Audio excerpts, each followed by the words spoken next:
So dipole is the most commonly used uh,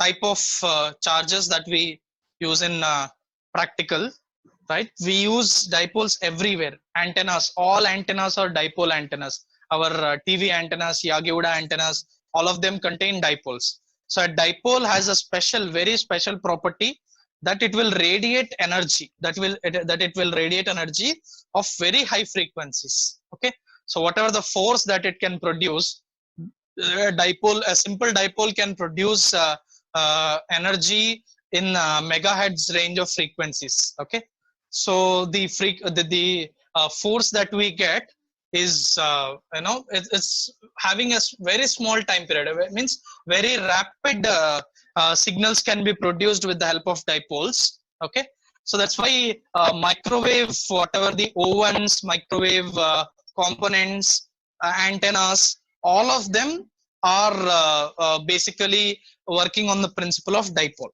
Okay, therefore it is very important, right? So dipole, as I told you, has various kinds of applications. You can use them in antennas, you can use them in microwave ovens, right? Radars, etc., etc.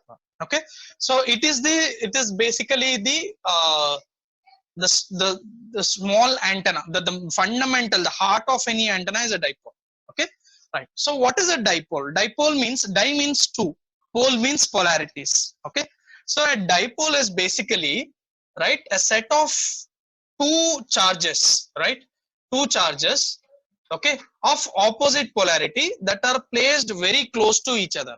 Okay, so dipole means, right, two charge particles. When two charge particles, right, or two charge particles of equal magnitude but opposite polarity, and are close to each other and are very closely spaced. Okay, so dipole is a closely spaced pair of equal and opposite charge particles. Okay, so simple definition is a dipole is closely spaced,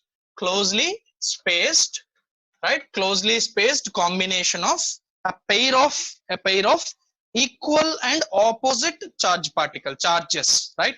When two charges of equal magnitude, that is q and q, right, q and q, of opposite polarities, this is plus q and this is minus q, one is positive, another is negative, and if they are closely spaced together, then the set together is called as dipole. Generally you represent a dipole like this. When you see something like this, this is called as a dipole.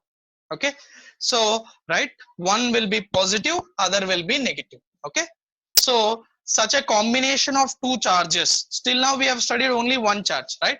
So when we combine two equal charges, right, equal charges of opposite polarity, right, we call it as a combination. We call the combination as called as the dipole. Okay, so what is this dipole? The speciality of the dipole is, so we will derive the electric field intensity. The E bar produced because of this dipole will be, right, will have both the longitudinal effect and rotational effect. Okay, the electric field that you produce because of because of a dipole, right? Generally when we produce a charge, when we take a charge particle, the force that will be produced will be like this. The lines coming out will be like this. Okay, so the force that you produce, the lines of force will be linear in nature, like this. Okay, so they will start at here and end it here, like this.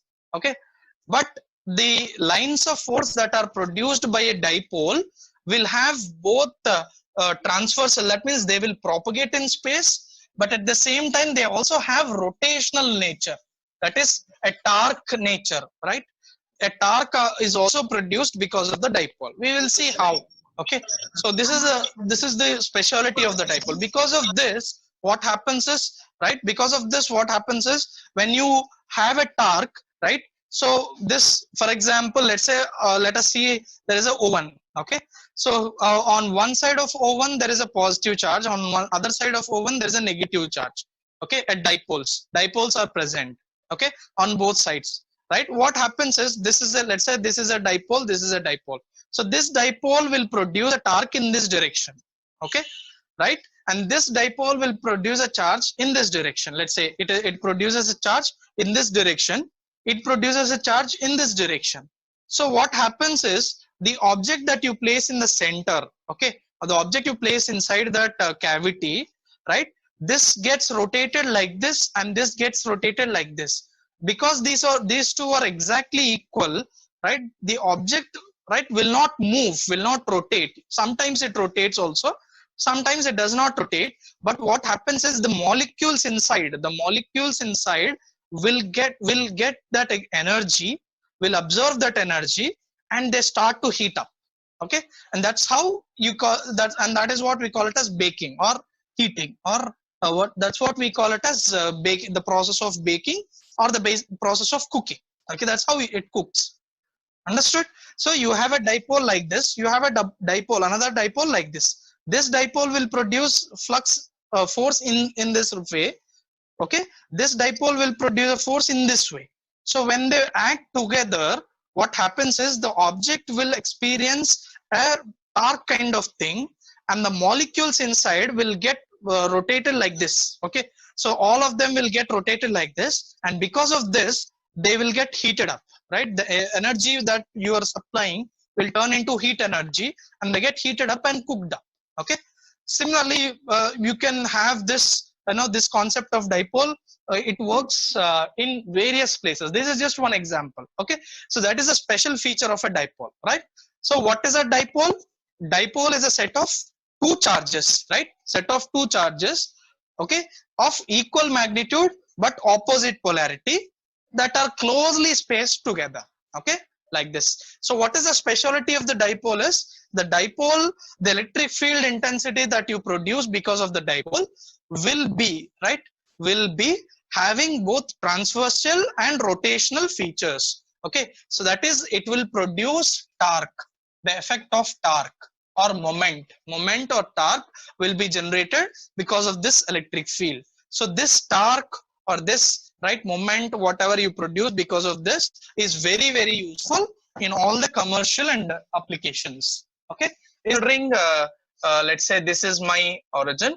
So okay, and I am placing a dipole, right, that is around the origin. Okay, at the origin, it's actually at the origin, right? You are placing the dipole only at the origin, but because dipole has two charges, so let's say plus q is at a distance of d by 2, and minus q is again a distance of right. So the length of the dipole, okay, or the distance between the two charges is d. Okay, and this d value will be very, very small. Okay, the d value will be very, very small. Yes. Okay, so the d value is very, very small, right? Then I have assumed a point p, some at some particular point, right, p. So this point p is at a distance of r1 from the plus q. Okay, let us consider the point here is a and the point here is b. Okay, so minus q is located at b and plus q is located at the point a. Let this point be a and b. Okay, clear with this? Yeah. So the point p is located at a distance of r1 from a, and the point p is located at a distance of r2 from, right, b, that is minus q. Okay, and from the origin the distance to the point is r. Okay, so a to p, ap is r1, right, b to p is r2, okay, and o to p, origin to p is r. Okay, origin to p is r. So this is what we assumed. Okay, right, this is the setup, okay, that that we have taken. So we have a dipole, right, dipole has plus q and minus q, and the locations are this. Okay, then the next thing is, so we need to calculate the potential at the point p, right? Potential at p has to be calculated. So for that, right, the potential at p will be sum of two potentials. What are the two potentials? Potential due to q1 and potential due to q2. Okay, so let the potential due to q1 is v1 and the potential due to q2 is v2. So this is because of q1 and this is because of q2. Okay, so potential due to q1, q plus q is v1, and potential due to minus q is sorry, this is plus q and this is minus q. Okay, so potential due to this plus q is v1 and potential due to minus q is v2. So the resultant potential will be nothing but the sum of the two potentials. Now v1 is nothing but the absolute potential, right, between the 2 points. Okay, right. Okay, so v or the absolute potential at the point p because of plus q, right, the absolute potential at the point p because of the charge plus q. So that is given by q by 4 pi epsilon, right, 1 by r1.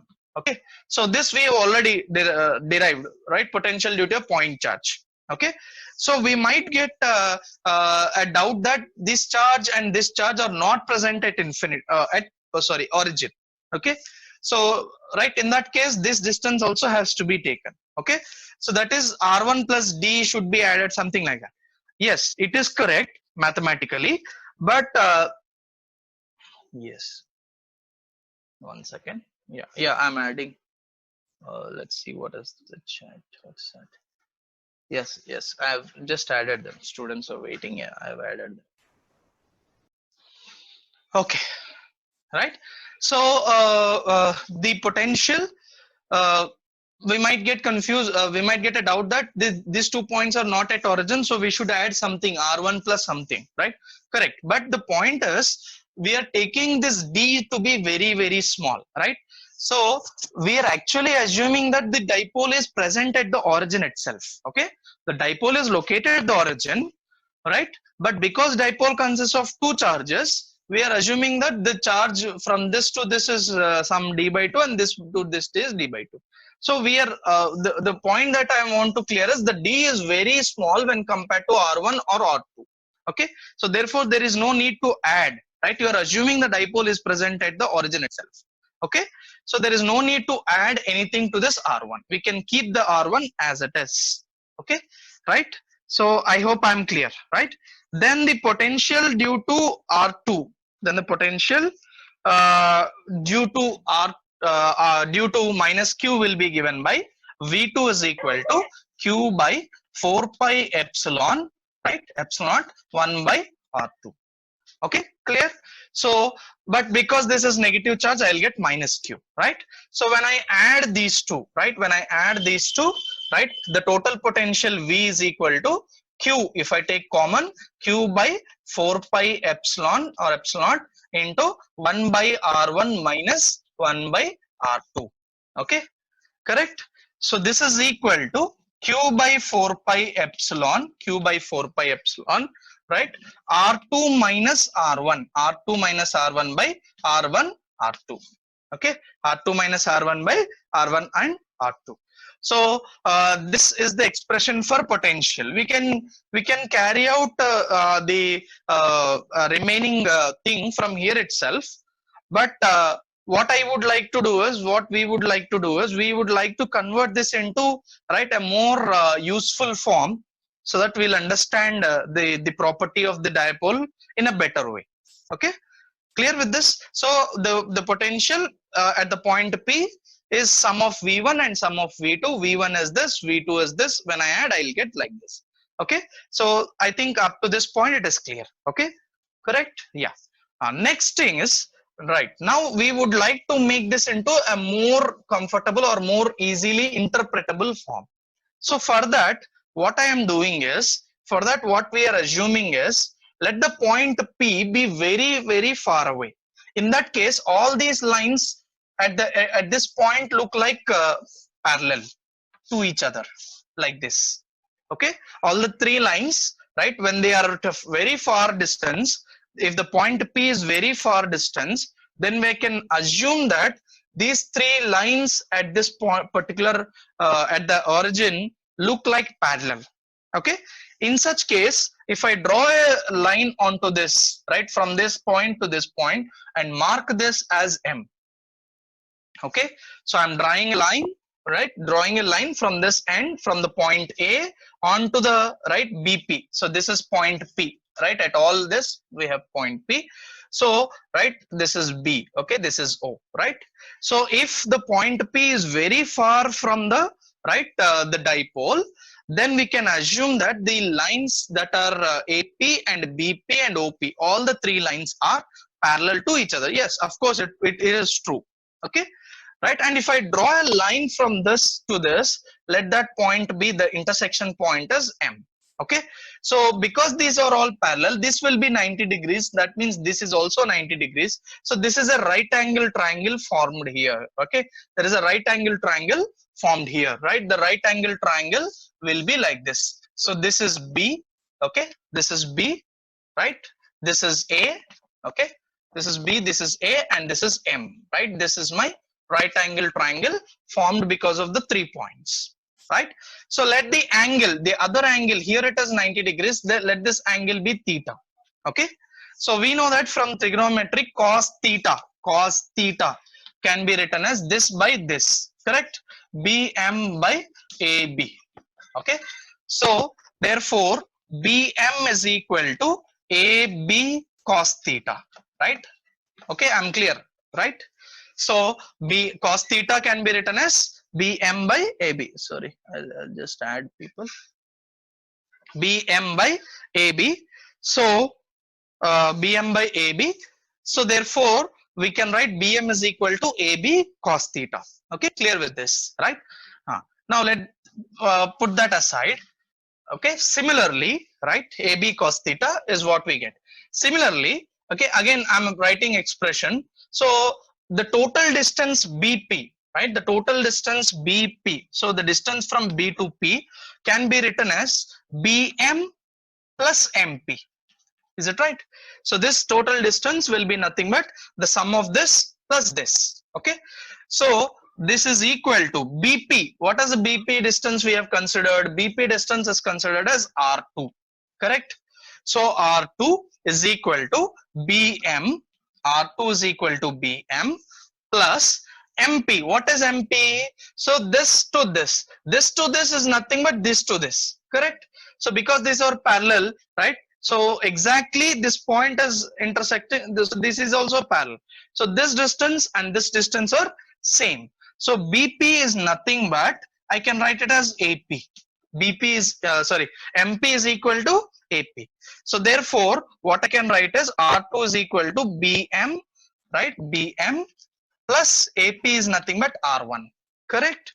Okay, so therefore what I can write, BM is equal to right, R2 minus R1. BM is equal to R2 minus R1, but BM can be written as AB cos theta, or right, BM can be written as AB cos theta. AB cos theta is equal to R2 minus R1. But what is AB? A to B is nothing but the length of the dipole, right? AB is nothing but the length of the dipole, which is given by D. So D cos theta is equal to R2 minus R1.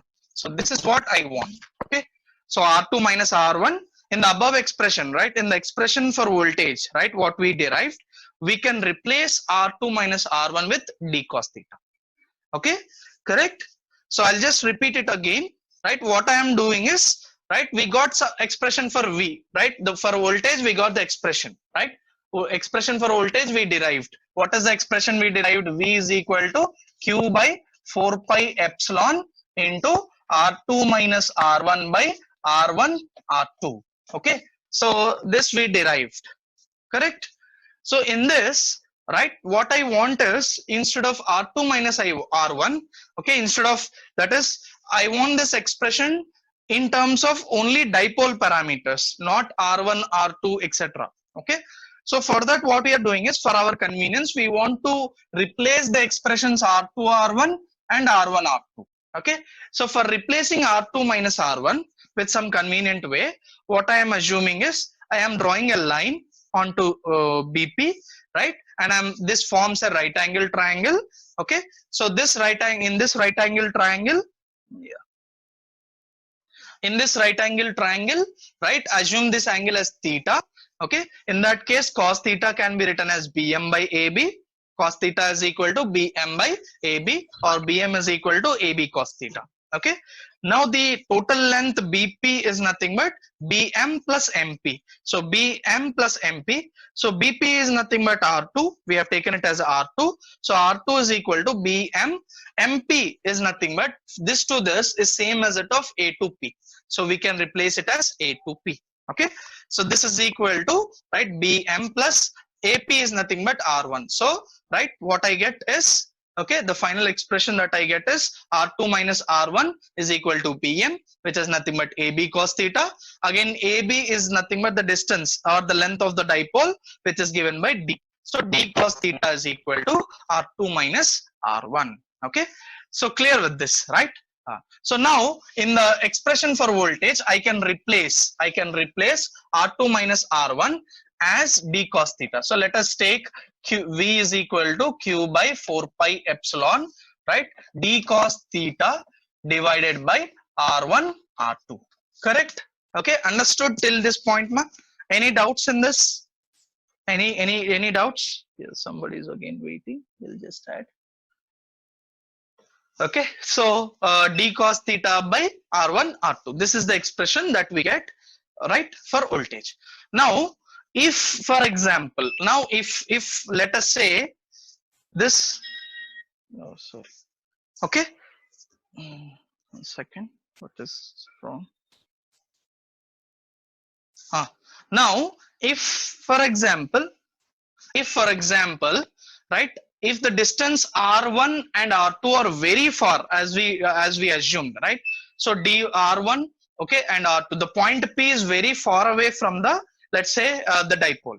In that case, the distances R1 will be same as that of R2 and will be similar to that of R.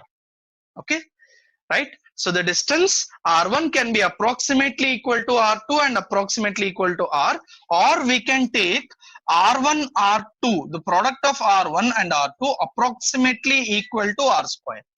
Okay, the product of R1 R2 approximately equal to R square. So therefore this is just an assumption, right? So assuming R1 and R2 be very far, we can take the product of R1 R2 equal to R square. So substituting that here, V is equal to Q by 4 pi epsilon D cos theta divided by R square. Correct? Okay. So we are assuming that R1 and R2, the product of R1 is this distance and R2 is this distance. So the product of R1 and R2, right? Okay, approximately equal to the value of R square. Okay. So this will hold good if R1 and R2 are very large. Okay. So therefore what I get is V is equal to Q by 4 pi epsilon, right? Now we have the formula, right? Now we have the formula for electric field intensity, right? So we got the formula for potential. The formula for potential at the point P is Q by 4 pi epsilon D cos theta by R square. Okay. Now let us calculate the, one more person is waiting. Yes. Okay.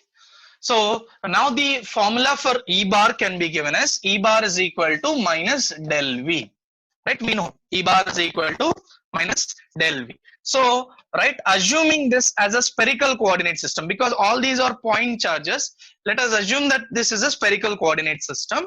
Okay. So, assuming it as a spherical coordinate system, then the, right, expression for del in spherical coordinate system can be given as, in spherical coordinate system, the del operator is given as, right? What is the del operator?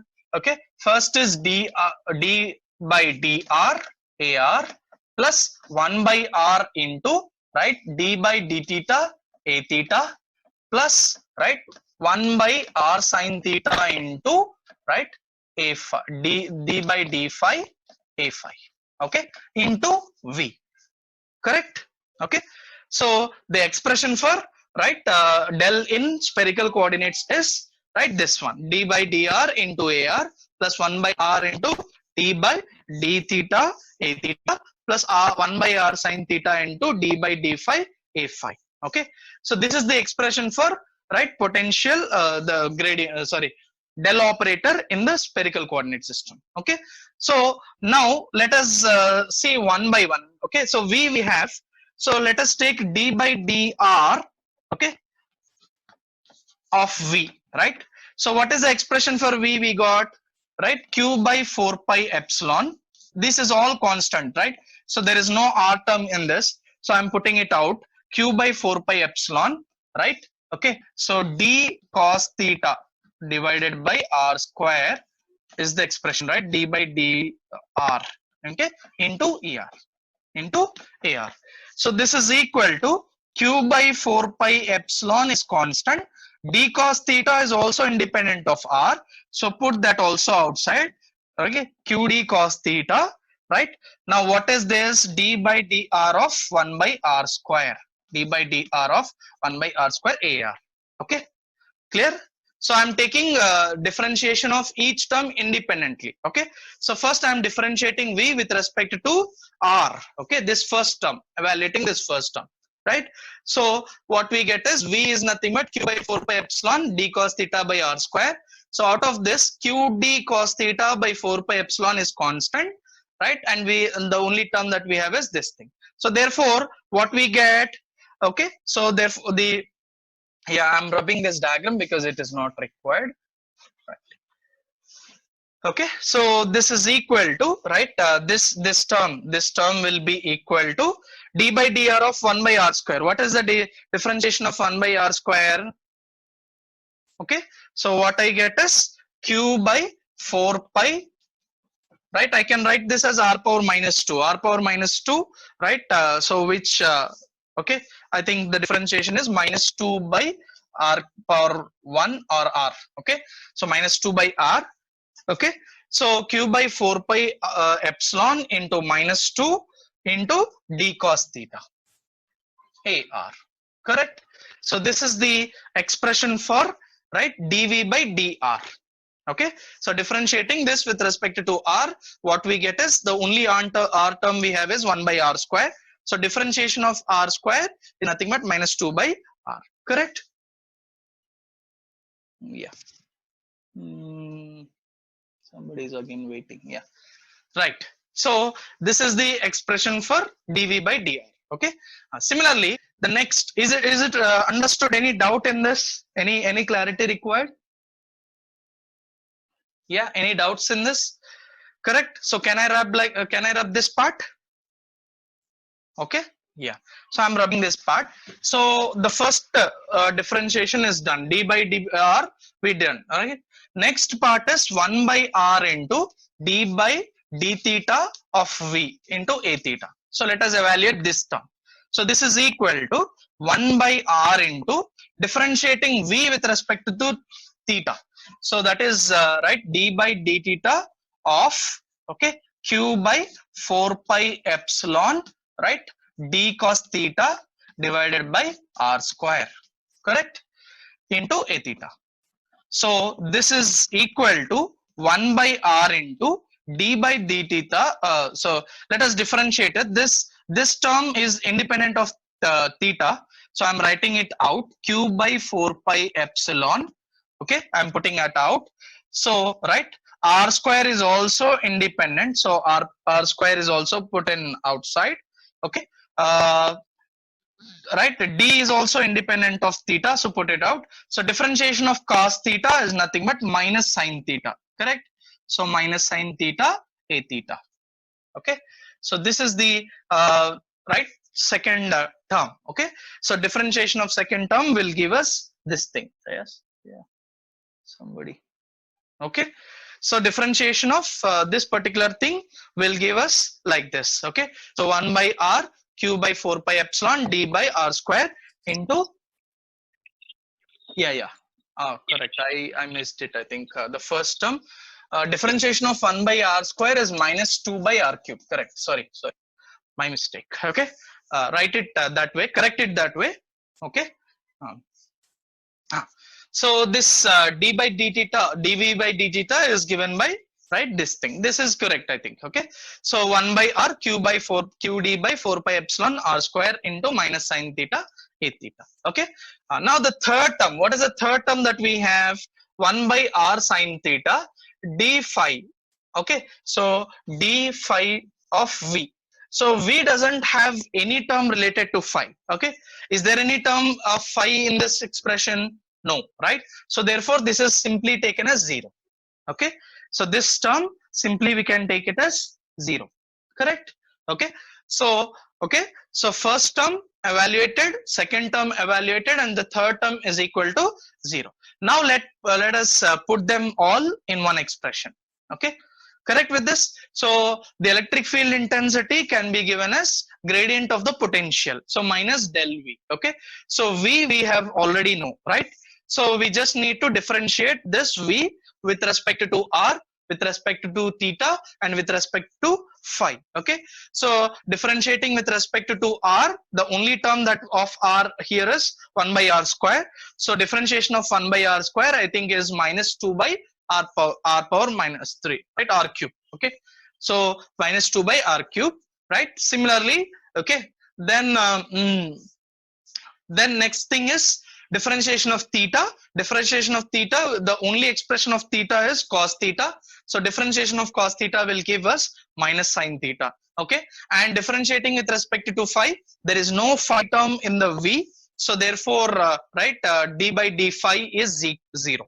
Okay, so I hope this is clear, right? Okay, and now putting all this together, right? Let us write all this in one expression. So therefore E bar is equal to, what is that E bar I'm get? E bar is equal to, so first differentiation with respect to AR. So in all, q by 4 pi epsilon is common. So I'll write that outside.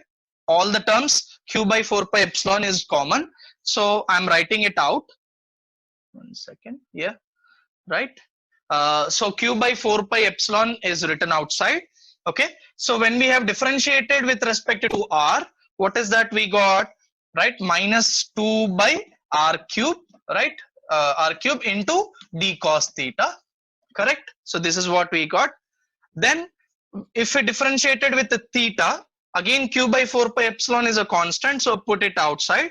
What we got, right? What we got is 1 by r square is constant here. In this case, we have to differentiate theta, so d sin theta. So we got minus. Okay, right? Okay. So now E bar is equal to minus del V. So there is a minus here. That minus and all these minuses can be taken out. Okay. So what I get is q by 4 pi epsilon.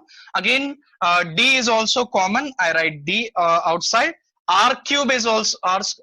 So this is r cube, right? 1 by r square into r, right? So r cube is common. So r cube I'll write outside. Q d by 4 pi epsilon r cube into, right, here what I get is 2 cos theta, and here what I get is sin theta, correct? Okay, so the final expression that I get is qd by 4 pi epsilon r cube, right? So r cube, okay, into 2 cos theta plus sin theta, correct? So here the unit vector that we get is AR, and here the unit vector that we get is A theta.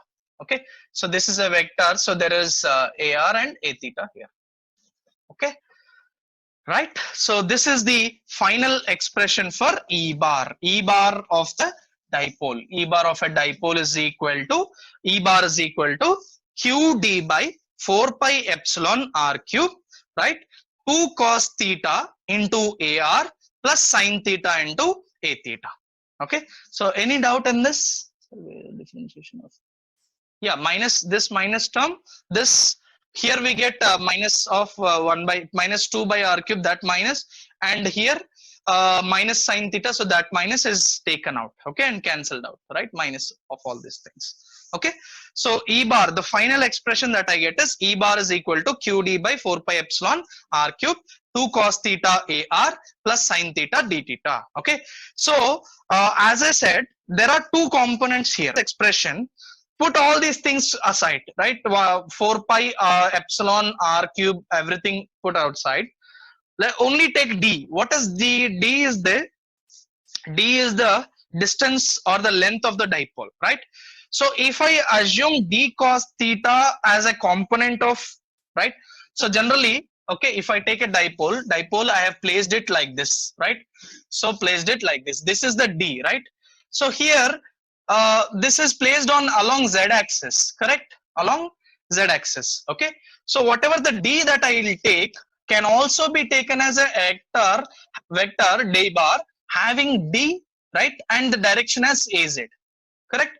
The magnitude is D, the magnitude is the length of this dipole, and the direction is az, okay, along z axis, right? So we can take, because we have placed the dipole like this. So assuming that d cos theta is a, right, one part of the d bar, right, one part, or d bar to be a, right, vector, assuming it as a vector. So this is d magnitude of this, right, into 1. Okay, so what I am trying to do is, so the magnitude of d bar will be d into 1, right, into a unit magnitude. Magnitude of az, magnitude of az is 1, and cos theta, correct? So this is nothing but this thing can be written as, assuming d as magnitude of the d bar, right, assuming the magnitude of unit vector as 1, this can be written as d dot ar z bar. Can I write like this? Right, this d cos theta can also be written as d dot az bar, correct?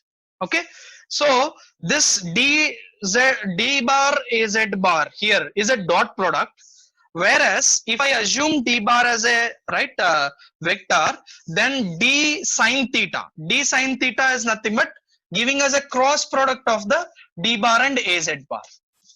Okay, so the first term d cos theta represent a dot product of d and unit vector. The second term d sin theta can be taken as a cross product of the d and dipole and the unit vector.